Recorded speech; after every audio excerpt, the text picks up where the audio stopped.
Amigos e amigas, vamos a mais um momento da nossa liturgia da palavra que eu transmito nos meus endereços telemáticos após pesquisa em sites fidedignos como revista.arautos.org e novaaliança.com.br.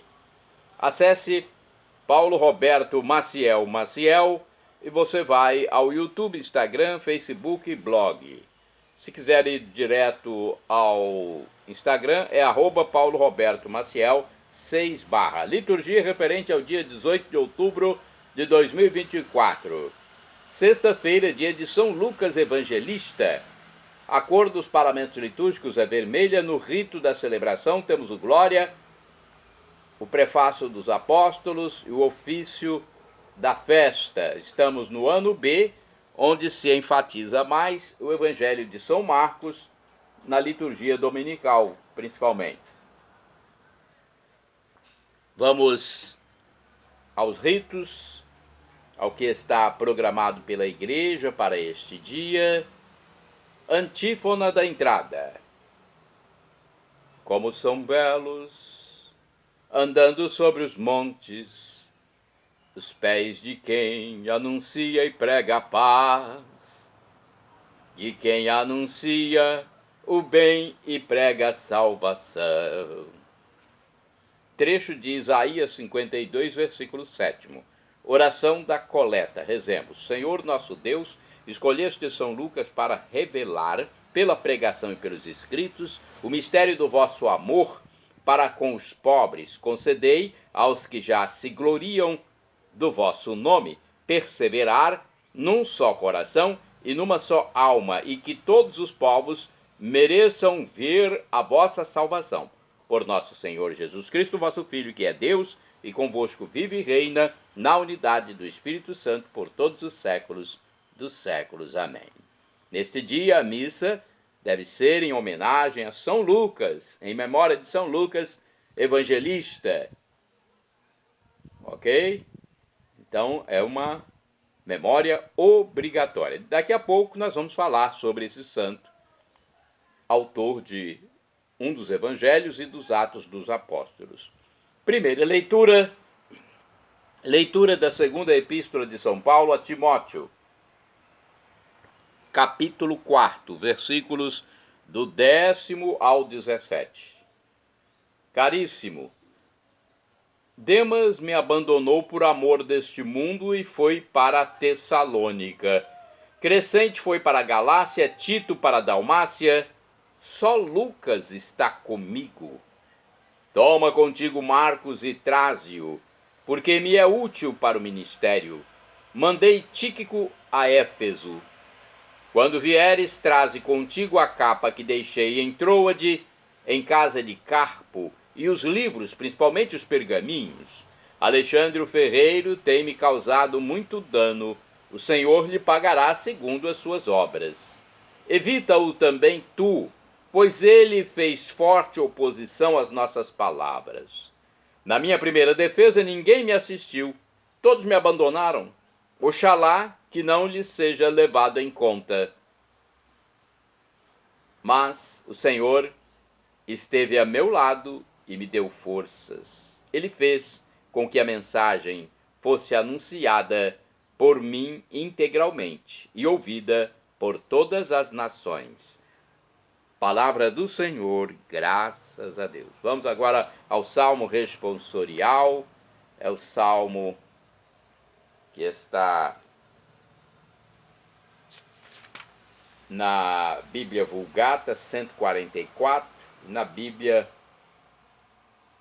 de Jerusalém 145, versículos do 10º ao 11, 12 ao 13a-b, 17 ao 18, refrão segundo A.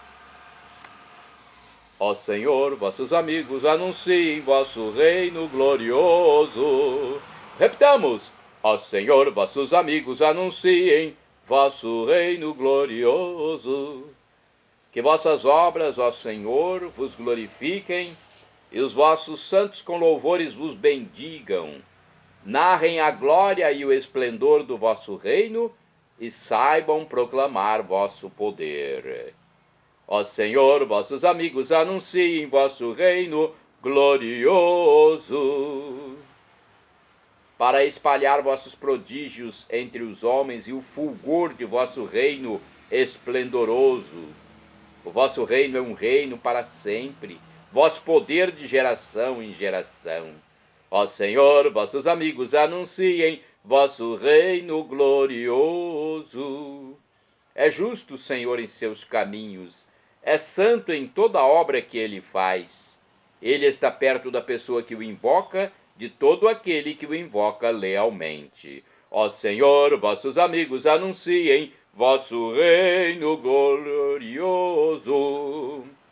Repitamos: ó Senhor, vossos amigos anunciem vosso reino glorioso.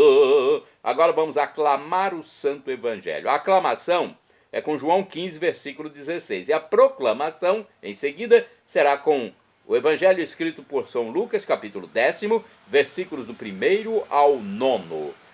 Aleluia, aleluia, aleluia, aleluia. Aleluia, aleluia, aleluia, aleluia. Eu vos designei para que vades e deis frutos, e o vosso fruto permaneça, assim disse o Senhor. Aleluia, aleluia, aleluia, aleluia. Aleluia, aleluia, aleluia, aleluia. O Senhor esteja convosco, Ele está no meio de nós. Proclamação do Evangelho de Jesus Cristo segundo São Lucas. Glória a vós, Senhor. Pelo sinal da Santa Cruz, livra-nos Deus nosso Senhor dos nossos inimigos. Naquele tempo, o Senhor escolheu outros 72 discípulos e os enviou 2 a 2 na sua frente a toda cidade e lugar aonde ele próprio devia ir. E dizia-lhes: a messe é grande, mas os trabalhadores são poucos. Por isso pedi ao dono da messe que mande trabalhadores para a colheita. Eis que vos envio como cordeiros para o meio de lobos. Não leveis bolsa, nem sacola, nem sandálias, e não cumprimenteis ninguém pelo caminho. Em qualquer casa em que entrardes, dizei primeiro: a paz esteja nesta casa. Se ali morar um amigo da paz, a vossa paz repousará sobre ele. Senão, ela voltará para vós. Permanecei naquela mesma casa, comei e bebei do que tiverem, porque o trabalhador merece o seu salário. Não passeis de casa em casa. Quando entrardes numa cidade e fordes bem recebidos, comei do que vos servirem, curai os doentes que nela houver, e dizei ao povo: o reino de Deus está próximo de vós. Palavra da salvação, glória a vós, Senhor. Vamos às reflexões agora. Aqui temos o livro Igreja em Oração, nossa missa no dia a dia. Hoje é festa de São Lucas Evangelista, patrono dos médicos, e nós contemplamos as orientações de Jesus a respeito do comportamento dos missionários cristãos. O discípulo missionário, em primeiro lugar, deve ser consciente de que a missão é a apresentação sem proselitismo do próprio Senhor Jesus. O evangelista nos diz que Jesus os enviou para cidades e lugares onde ele mesmo devia ir. Em segundo lugar, o conteúdo da missão é a oferta da paz de Jesus e a proclamação da proximidade do reino de Deus. Por fim, o missionário, para não desviar sua atenção, deve manter-se no desapego quanto às necessidades humanas. Comei e bebei do que tiverem. Além disso, o missionário não faz carreira solo. Jesus os enviou 2 a 2. A missão é dada à igreja e somente a igreja em comunhão, valorizando a participação de todos, será fiel à missão confiada pelo Senhor. Sereis minhas testemunhas. Agora vamos a mais uma reflexão do livro Dia a Dia com o Evangelho. Deixa eu ver aqui se temos uma reflexão para passar para vocês. Uma tradição do século II, nos apresenta Lucas, um sírio proveniente de Antioquia, como o autor do terceiro evangelho e dos Atos dos Apóstolos. Alguns textos bíblicos do Novo Testamento citam seu nome. Carta a Filemon, versículo 24, segunda carta a Timóteo, capítulo 4, versículo 11, carta aos Colossenses, capítulo 4, versículo 14, cujo autor o saúda como Lucas, o médico amado.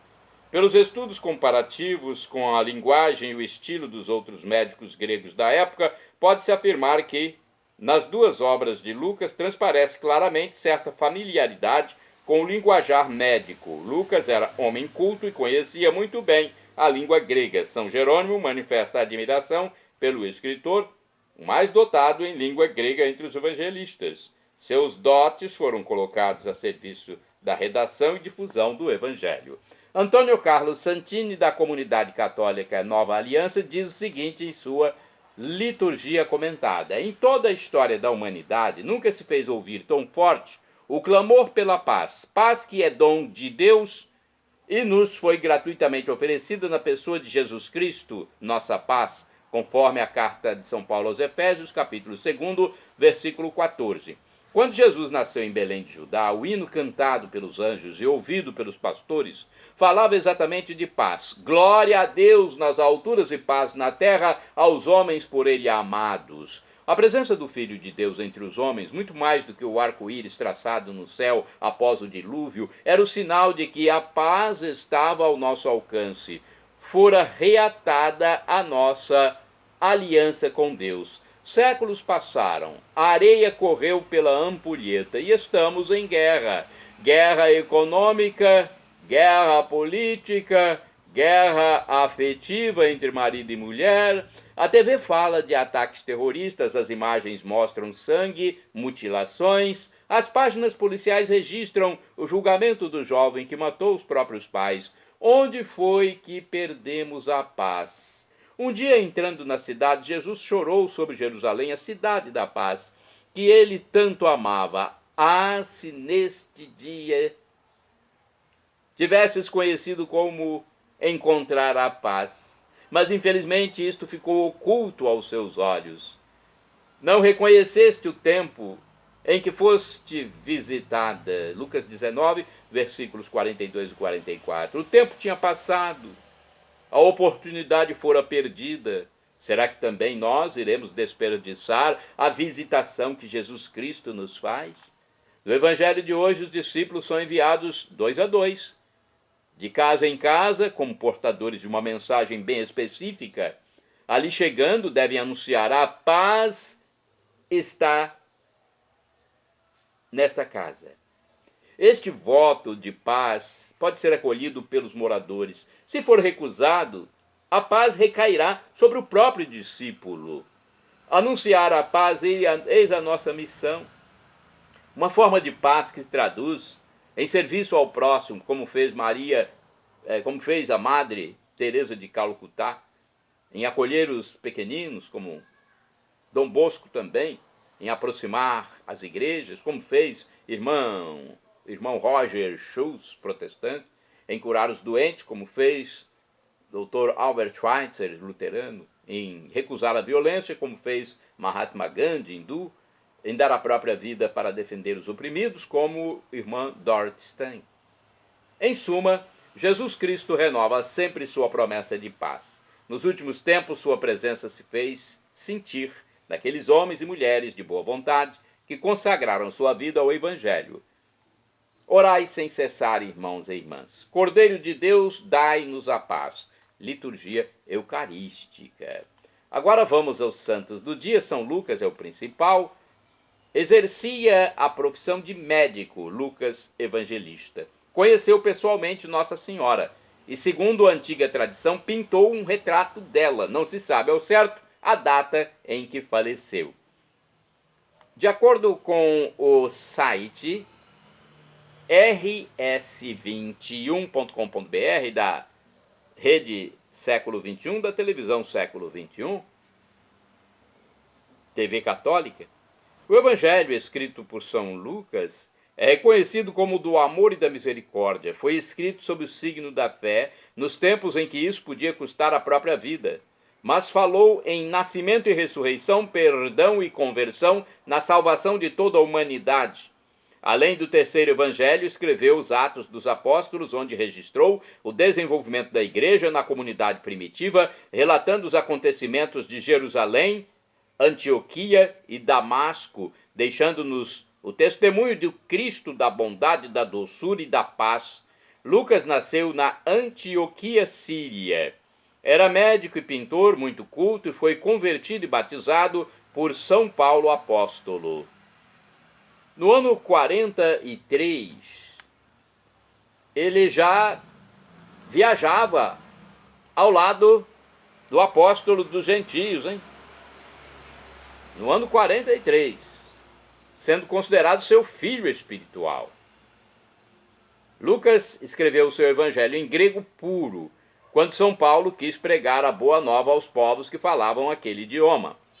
Os dois sabiam que mostrar-lhes o caminho na própria língua facilitaria a missão apostólica. Assim, através de seus escritos, Lucas tornou-se o relator do nascimento de Jesus, o principal biógrafo da Virgem Maria e o primeiro a expressá-la através da pintura. Quando das prisões de São Paulo, Lucas acompanhou o mestre tanto no cárcere como nas audiências, presença que o confortou nas masmorras e deu-lhe ânimo no enfrentamento do tribunal do imperador. Na segunda e derradeira vez, Paulo escreveu a Timóteo que agora todos o haviam abandonado, menos um, só Lucas está comigo. E essa foi a última notícia certa do evangelista. A tradição cristã diz-nos que depois do martírio de São Paulo, o discípulo, médico e amigo continuou a pregação, não parou.